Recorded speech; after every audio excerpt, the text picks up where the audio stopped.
What the hell is deathgaze, and how can I get some more of it? Welcome to Forge Master Metal Reviews, where we help you extract the most out of your metal, musicians and fans alike. Congratulations to Kardashev for getting signed to Metal Blade Records. That is quite an achievement, and today we're going to talk about some of the successes of the band and what we can learn from the re-release of The Barring of Shadows, a fantastic album from Tempe, Arizona-based Kardashev.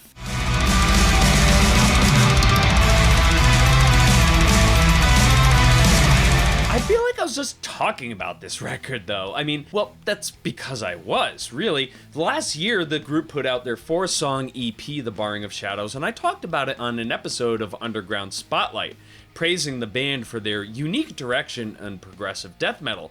And here we are again. Metal Blade and Kardashev know they're working with two groups here. Their established fan base and the people that have never heard of the band. I think that they did a fine job of repurposing The Barring of Shadows, and more people really need to hear this album. So it's great that Metal Blade is backing this fine American metal act. Kardashev really already had a pretty well-established thing going on. They have their own merchandise catalog, a presence on social media, and a dedicated group of supporters and followers.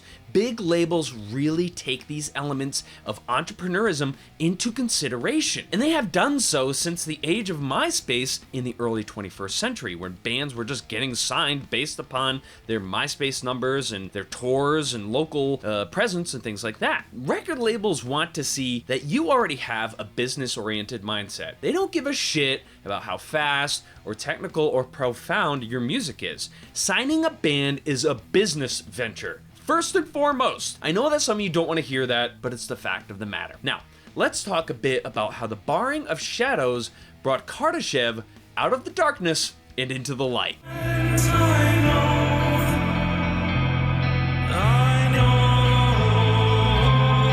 The Barring of Shadows moved Kardashev from your standard gent-inspired progressive death metal into a new, more introspective realm. This is a place where sadness, loneliness, and the weight of our finite existence bear down upon us. I've always thought of progressive death metal and gent as rather juvenile, appealing to egos and technical chops rather than strong songwriting. However, this record, The Barring of Shadows, this could be the one that pioneers a brand new subgenre that Kardashev is spearheading, deathgaze. I love the title. It says exactly what it is. I think it's gutsy to coin your own subgenre, but in this case, it's totally appropriate. If you told me that this was the first deathgaze record, I'd believe you. It really does have that vibe to it, mixing elements of brutal death metal with the introspection and aura of post-rock and shoegaze. With their brilliant use of vocals and effects, Kardashev does a great job building an unforgettable and unique atmosphere. Take a listen to this clip from Snow Sleep.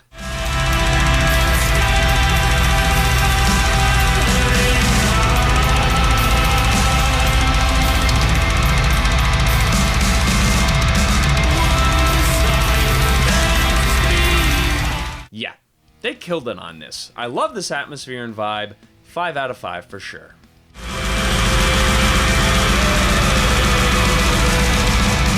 These guys are seriously talented, and you don't have to just listen to Kardashev to figure it out. Vocalist Matt Garrett runs Kardavox Academy, an education system for extreme vocal styles.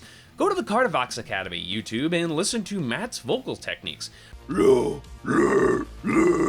You're only using the minimum amount of air of breath that you need to create that noise, because you'll find that those big screaming noises don't require as much air and as much oomph as you think. Watch his reaction in analysis videos. The dude knows what he's talking about. He has some really cool videos offering basic tips and techniques for free. If you are into that sort of thing, you should definitely go check it out. And if you want to learn even more from him, he also does private consultations. These guys have surrounded themselves with their music. They've created ventures around the fact that they're guitarists or vocalists. Like I said, deathcore and gent, typically not my thing. I think it's a compositional circle jerk of, look what I can do. Not on this record, though. Not at all. Kardashev is really doing something right here in this genre. While the talent is clearly there, the band doesn't feel the need to force feed it on you, allowing the atmosphere to balance out the intense riffing and vocals on this record. Fantastic playing, fantastic showmanship, and fantastic songwriting. 4 out of 5 in the composition.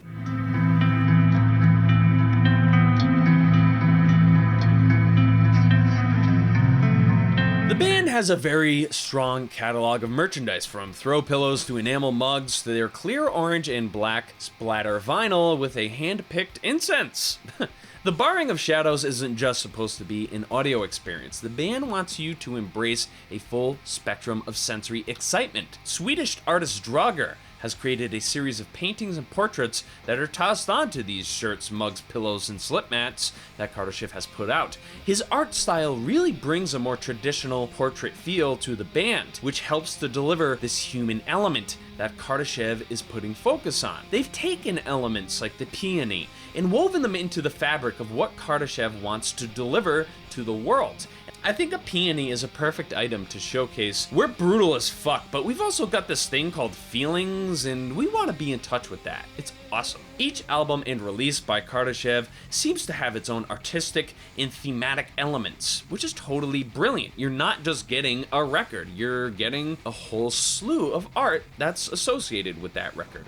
Just because you're in a band doesn't mean you only have to be pushing out songs and music. Get creative. Think of what your fans will want and connect with. Think of what your themes connect with and put them out there for the people. 4.5 out of 5 for the art and themes on this one.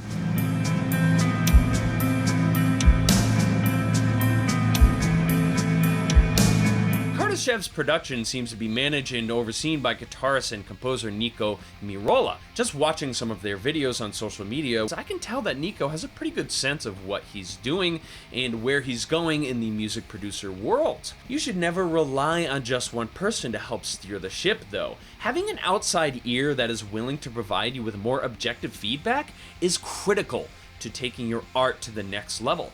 Kardashev did this by bringing on deathcore producer Mia Lajournette, owner of The Sound Layer in Knoxville, Tennessee. Mia has a relationship with the band, having worked with them since 2013, and it really shows that he has a professional and personal investment into making Kardashev sound huge and modern. Production is fantastic, getting a 4.5 out of 5.